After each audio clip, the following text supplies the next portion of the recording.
In this tutorial, we are going to download the Visual Studio 2012. This is the development environment to develop Visual Basic applications. So we will be writing the Visual Basic code in Visual Studio 2012.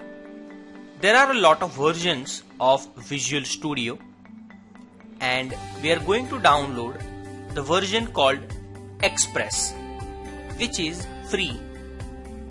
So let's open up the Microsoft website and go to this link. When you are on this page, you'll find language selection and download button. If you scroll down, here are some other downloads that you may want to install, like the .NET Framework, the C++ 2010 redistributable, and other stuff. We are interested in Visual Studio Express 2012 for desktop. Click on download and it will start downloading the executable.